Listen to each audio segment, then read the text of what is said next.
The Psychology of Money, Core Lesson Summary. Success in money has little to do with how smart you are and a lot to do with how you behave. Finance is often taught as a math-based field, but in the real world, people don't make financial decisions on a spreadsheet. They make them at the dinner table, influenced by ego, pride, and personal history. Lesson 1. No one's crazy. Your personal experiences with money make up maybe 0.000000001% of what's happened in the world, but 80% of how you think the world works. Someone who grew up during high inflation sees the world differently than someone who grew up during a bull market. We all make decisions based on our unique experiences. No one is crazy. Lesson 2. Luck and risk. Luck and risk are siblings.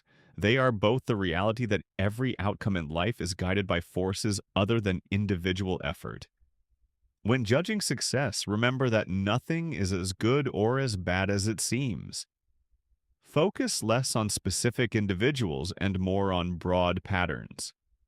Lesson 3. Never enough. Modern capitalism is a pro at making people feel like they don't have enough. But the hardest financial skill is getting the goalpost to stop moving. Comparing yourself to others is a ceilingless battle. There are things never worth risking, no matter the potential gain. Reputation, freedom, family, and happiness. Lesson 4. Confounding compounding. Warren Buffett's fortune isn't just due to being a good investor, it's due to being a good investor for 3/4 of a century. Compounding only works if you can give an asset years and years to grow. It's like a small oak tree. You don't notice it day by day, but eventually it becomes a forest. Lesson 5. Getting rich versus staying rich.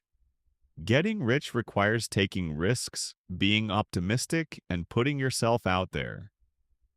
Staying rich requires the opposite: humility, and fear that what you've made can be taken away. Survival is the most important financial strategy. Having an edge is great, but surviving long enough for your edge to play out is what makes you wealthy. Lesson 6. Tail, you win. You can be wrong half the time and still make a fortune. Anything that is huge, profitable, or famous is the result of a tail event, an outlier. In investing, a few days or a few stocks account for the majority of returns. Don't beat yourself up over individual failures. Focus on the performance of your entire portfolio. Lesson 7. Freedom. The highest form of wealth is the ability to wake up every morning and say, I can do whatever I want today.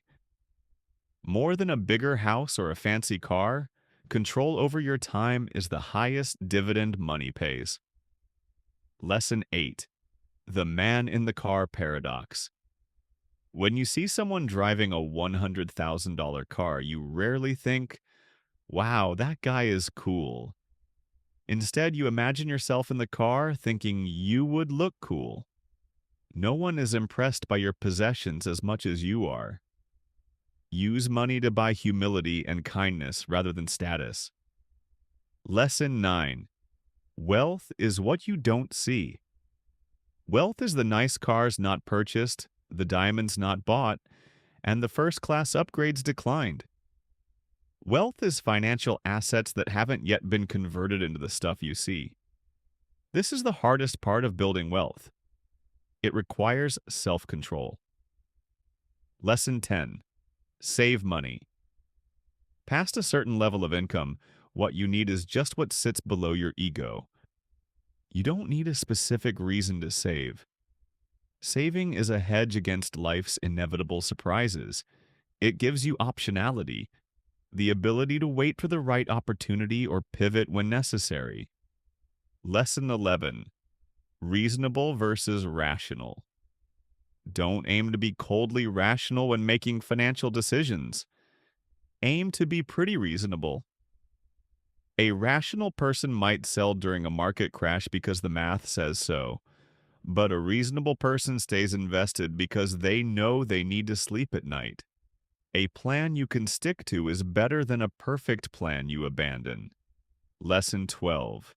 Room for error. The most important part of every plan is planning on your plan, not going according to plan. Leave a margin of safety. If you think you need $1,000 a month to survive, aim for 1,500. This isn't about being pessimistic. It's about acknowledging that the future is unpredictable. Conclusion. You'll change. Long-term planning is hard because people's goals and desires change over time. Accept that you are a different person today than you were 10 years ago.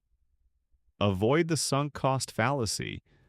Don't stay in a career or an investment just because you've already put time into it. Money's greatest value is its ability to give you control over your time. Live below your means, be patient. And remember that doing well with money is more about how you behave than what you know. Thank you for your company. The world is noisy, but here, we only talk about what truly matters. Have a great day. See you the next one.